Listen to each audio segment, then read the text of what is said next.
Selamat pagi, salam sejahtera. Terima kasih karena bersama dengan saya di Nazilin Unity Channel.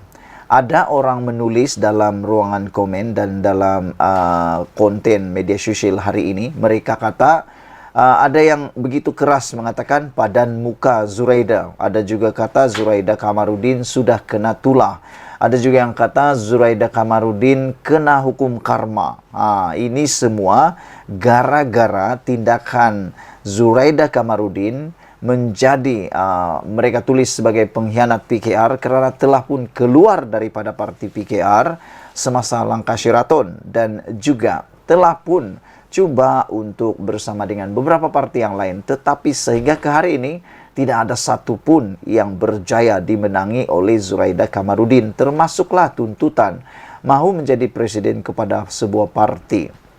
Oleh sebab itu, ada netizen menulis, ada yang menulis padan muka Zuraida lah, ada yang menulis Zuraida kena hukum karma lah, ada yang menulis Zuraida kena hukum tulah lah, dan sebagainya. Hari ini disahkan di Mahkamah Tinggi Kuala Lumpur, Zuraida diperintahkan untuk membayar RM 10 juta kepada PKR. Wah, gara-gara isu keluar parti.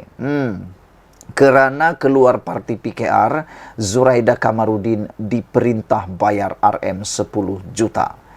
Pertama sekali yang saya nak ulas ialah bukan tentang Zuraida disuruh bayar RM 10 juta ini sahaja. Tetapi saya lebih suka mengulas satu perkara yang perlu menjadi duluan, yang perlu menjadi ikutan kepada parti yang lain. Selepas ada akta undang-undang anti lompat parti, sebenarnya Malaysia, parti politik Malaysia makin selamat. Tetapi dengan adanya duluan seperti ini, kita sangat gembira. Kerana parti-parti yang lain atau mana-mana parti politik, gabungan politik yang lain boleh mengambil inisiatif seperti ini, teladan seperti ini untuk mengeluarkan saman kepada semua ahli politik yang lompat parti. Jadi, selain daripada ada akta anti lompat parti yang mana menetapkan sesiapa ahli parlimen ataupun adun ahli Dewan Undangan Negeri yang lompat parti akan kehilangan kerusi mereka dan secara otomatiknya dipecat ataupun letak jawatan. Selain daripada itu, mereka kehilangan kerusi itu, mereka juga perlu disaman. Perlu bayar satu denda kerana mengakibatkan parti lama yang ditinggalkan itu dalam keadaan yang sengsara. Kerana sudah menang dulu dengan tiket parti yang mereka menangi. Tapi bila sudah menang, tinggalkan pula. Itu tak adil, betul tidak? Tak adil sama sekali, terutamanya kepada para pengundi. Jadi dengan adanya kes duluan seperti ini, apabila Zuraida diperintah bayar RM 10 juta kerana kes keluar parti, ini satu perkara yang positif untuk kita semua. Apabila ini berlaku, maka parti politik yang lain boleh tiru. Jadi ini akan buat ahli-ahli parti politik yang lain akan lebih berhati-hati, takut dan tidak mengambil tindakan suka hati mau tinggalkan parti, mengkhianati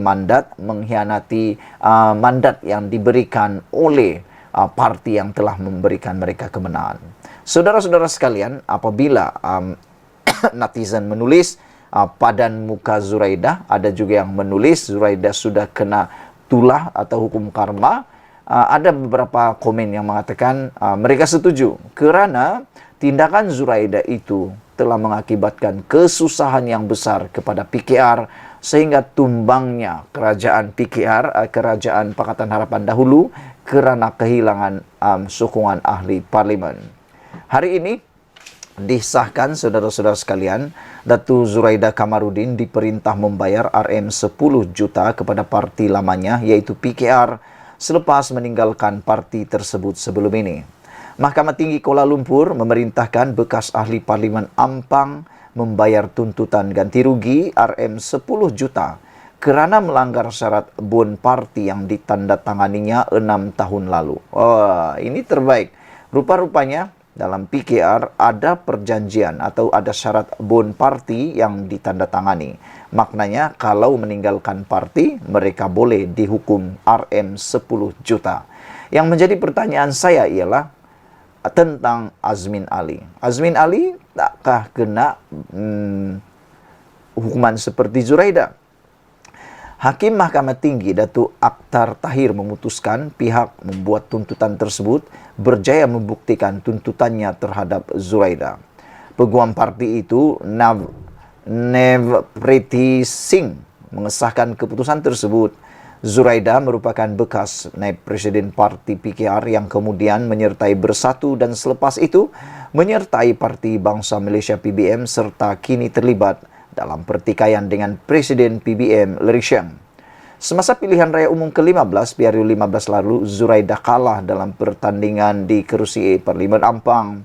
PKR melalui Setiausaha Agungnya, Datuk Seri Saifuddin Hussein Ismail memfailkan saman pada 2020 terhadap Zuraida, mendakwa beliau telah melanggar ikatan kontrak dengan menyertai Bersatu berikutan pertukaran kerajaan pada akhir Februari 2020. Parti itu berkata ia mengikut Seksyen 71 Akta Kontrak untuk mewujudkan haknya untuk mendapatkan semula pampasan daripada faedah yang dinikmati Zuraida sebagai ahli Parlimen Ampang serta seorang menteri.